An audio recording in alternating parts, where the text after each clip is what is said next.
Bonjour à tous, je suis Gilles Mancillon, je venais vous saluer aujourd'hui, vous souhaiter une excellente journée pour ce grand portail du 10-10 que l'on est en train de passer.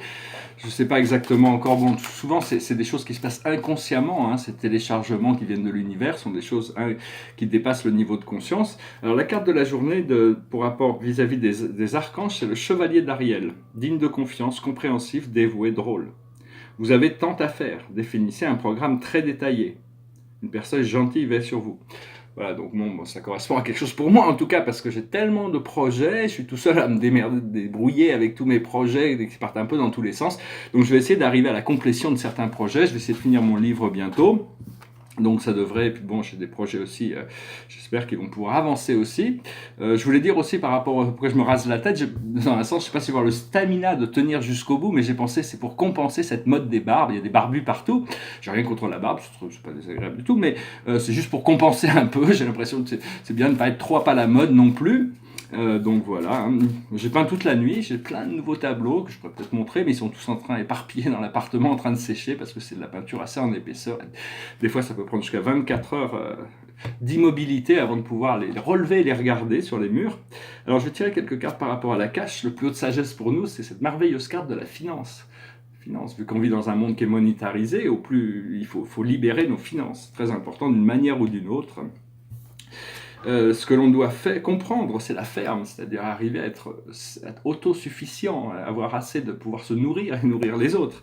C'est grâce à ce que l'on doit comprendre, c'est ce que l'on doit comprendre, ce que l'on doit faire, c'est les relations karmiques. Il faut accepter ces relations karmiques en sachant que chaque relation a quelque chose à nous apprendre qui nous rapproche un peu plus de notre but et arriver à désactiver toutes ces connexions dramatiques ou conflictuelles. Ces choses n'ont rien à nous apprendre, sinon de ne pas participer à ces drames ou ces conflits.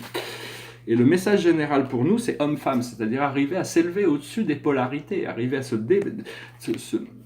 veut pas dire qu'on ne reconnaît pas notre nature, si on est un homme, notre virilité, ou si on est une femme, notre féminité, mais c'est arriver à un état émotionnel qui se complaît en lui-même, hein. Et pour en savoir plus, on comprend l'Égypte.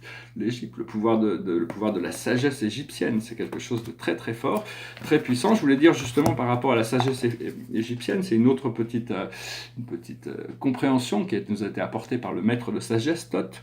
C'est on vit, il y a constamment, dans le moment présent, il y a trois énergies qui sont en émergence tout le temps. Un, c'est le sang qui coule à travers le corps. Deux, c'est l'électromagnétisme qui envoie toute cette énergie à toutes les cellules pour qu'elles puissent répondre. Et il y a la cache qui nous garde en relation avec notre plan de cohérence. C'est Saturne qui gère ça.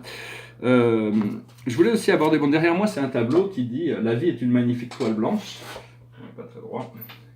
Donc c'est un tableau, j'en avais fait une première, ça c'est un tableau de 2006, j'en avais fait un en 1997, c'est un tableau un peu plus grand, mais qui est complètement différent, qui est aussi blanc, mais qui est avec vert, l'écriture verte, qui dit « Life is a great blank canvas ». Et donc je voulais en refaire une, mais bon, je ne veux pas en refaire trop, mais enfin c'est important de se rappeler de ce champ quantique. Il faut voir que bon, c'est apparemment blanc, mais il y a toutes sortes de choses, de profondeur qui se cachent derrière la toile. C'est-à-dire que même si c'est ce karma, c'est pas ce karma, mais c'est tout ce qui a été créé avant qui est quand même dessous la toile, hein. Et alors, cette nuit aussi, j'ai pas trop dormi, mais j'avais ces idées qui passaient dans la tête, je voulais partager avec vous. Alors cette idée, c'est que en réalité, il n'y a qu'une vie, que tout le monde de l'univers, tout l'univers fonctionne sur une seule loi. Tout est connecté, c'est-à-dire qu'il n'y a pas de différence entre la physique quantique, la physique linéaire et la physique cosmique. Le problème, c'est qu'on ne reconnaît pas la physique quantique. Ce que j'ai réalisé, c'est que la physique quantique aurait dû nous prouver l'existence de l'âme et l'existence de Dieu. Je vais m'expliquer un petit peu, c'est par le raisonnement. C'est-à-dire on sait que la physique quantique, Niels Bohr, Max Planck, Albert Einstein et d'autres, au début du XXe siècle, ont découvert que la réalité n'existait que parce qu'on la regarde. C'est-à-dire, tant qu'elle n'est pas regardée, c'est juste un champ de probabilité, elle n'existe pas vraiment. Cela dit, quand on dort, notre conscience n'existe pas, et même si personne vient regarder notre corps physique, il est toujours là. Pourquoi ? Parce que notre âme le garde en fréquence.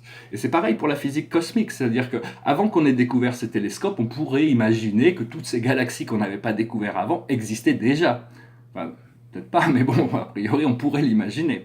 Et donc on peut dire qu'il y a une conscience qui les garde en fréquence. Et ça, c'est la preuve de l'existence de Dieu. Parce que nous, avec notre pouvoir, la physique quantique nous montre qu'on a été créé comme Dieu. C'est nous qui déterminons notre réalité. Mais ça veut dire assumer toutes les responsabilités de notre création individuelle et collective.